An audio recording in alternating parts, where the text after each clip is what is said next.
Assalomu alaykum va rahmatullohi va barakatuh, aziz vatandoshlar va dindoshlar. Sog'misizlar, salomatmisizlar? Yangi kunlarni boshlab oldilaringizmi? Alloh bugungi kunimizni xayrli, barakotli qilsin. Tan jonlaringiz sog' bo'lsin barcha mo'min musulmon vatandoshlar va dindoshlar. Mana bugungi hozirgi gapiradigan gapim bir sinimiz chiqibdi. O'zidan muslima o'ziga muslima qiyofasini kiyib chiqibdi. Endi men bu gapidan keyin bu qizni muslima deyolmayman. Yo'ldan adashgan ham deyolmayman, chunki farosati ham joyida turibdi. Bu qizni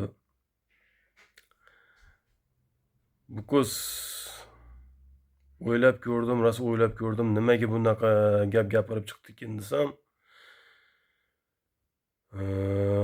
bular hozir keyin o'ylab qarasam, bu qizni videolari ko'p ekan. Bu qiz Instagramga joylayotgan o'qil videolarini.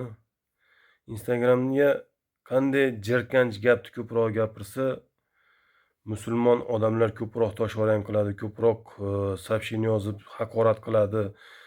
O'shani hisobiga bular jirkanch, o'ta yaxshi bas gaplar, og'ir botadigan gaplarni bu gapirib chiqar ekan. Hozir men o'ylab ko'rdim, rosa bir soat o'yladim, nimaga bunaqa muslima desangiz ham bo'ladi yoki muslima qiyofasiga kirib olgan bir shayton sifat qiz desangiz ham bo'ladi. Bunaqa qilib muslima singillarimizni qiyofasiga kirib, ularni behurmat qilishni to'xtatgin. Ey, san shayton qiyofasidagi qiz. Bu qizni gapi nima deb chiqdi hozir? Hech qachon kambag'al odamga yaqinlashmang. Hech qachon kambag'al bilan do'stlashmang. Chunki bu kambag'alchilik yuqumli kasal. Bundan keyin ketolmaysiz. Kambag'allardan uzoq yuring. Kambag'allarga umuman yaqinlashmang. Bular odambas deb chiqibdi. Bu gapni gapirganingdan keyin shayton sifat qilsan, shayton sifat. Boshingdagi ro'molni olib tashlagin.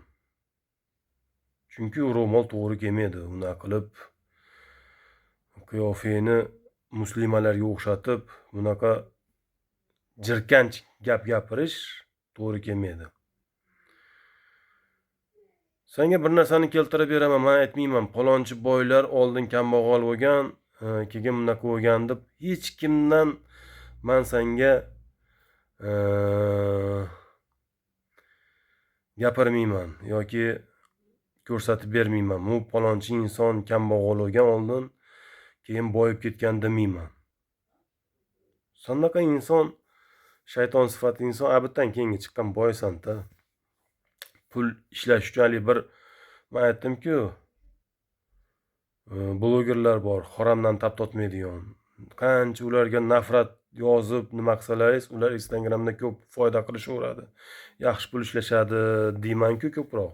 Xuddi o'shanga o'xshagan bitta shayton sifat qiz chiqdi mana. Kambag'aldan uzoqlashing, kambag'al odamga yaqinlashmang, ular odam bas. Ularni turishi muammo. To'g'risini aytganda bular inson bas deb chiqibsan. Men senga bitta narsani keltirib beraman. Bizni sevimli payg'ambarimiz Muhammad Mustafa sallallohu alayhi vasallam kambag'allikni tanlaganlar. Bizga ko'rsatganlar. Aytganlar, eng chiroyli dasturxon kambag'alning dasturxoni. Kambag'al bilan ko'proq suhbatdoshlari kambag'allar bo'lgan. Sahobalardan boylari ham ko'p bo'lgan. Lekin islom islom dini uchun o'z boyligidan ketishgan. Kambag'allik tanlashgan. Rasuli akram sallallohu alayhi vasallam kambag'allikni tanlaganlar. Chunki qiyomatda so'roq savolimiz osonroq bo'lar ekan. San farosating bilan urushib olgan shayton sifat qiz. To'g'ri, hozir senga toshvaranglar bo'ladi o'sha videoyingdan keyin. Juda ko'p hozir ko'rdim, soобщениyalarda hamma na'lat o'qiyapti. Lekin sen mashincha o'zgarib qo'yganing yo'q. Chunki nima degan taqdirda ham senga o'sha pul yozilyapti, senga Instagram o'sha pul to'laydi. Shundan foydangni qilasan, borib Tailandda oyog'ingni osmondan qilib yotasan.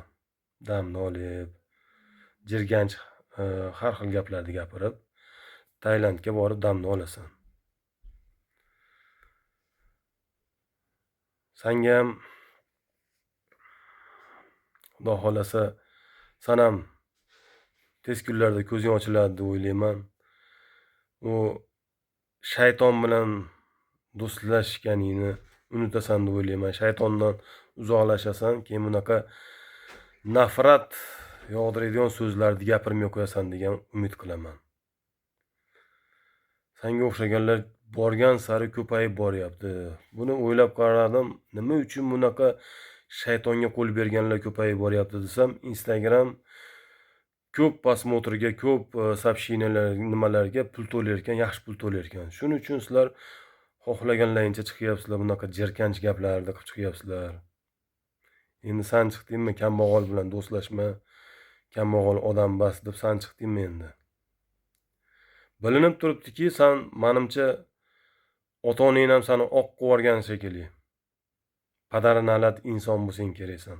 Shaytonga qo'l bergan insonsan-da. Padaringga na'lat keltirgan inson bo'lasan sen. Balkim padaring seni yaxshidir, ota-onang. Lekin sen o'shalarga na'lat ham keltiryapsan. Shu video обращением shu shayton sifat qizga edi. Alloh sizlarga ham hidoyat bersin. Alloh to'g'ri yo'lni sizlarga ham ko'rsatsin. Alloh ko'rsatgan, hidoyat bergan, lekin sizlar shaytonga qo'l berganlaring uchun shu tomondan pul ishlayapsizlar. Tavba qildim. Mayli, vatandoshlar, sog' bo'linglar, salomat bo'linglar. Hammalaringizni Alloh uchun yaxshi ko'raman.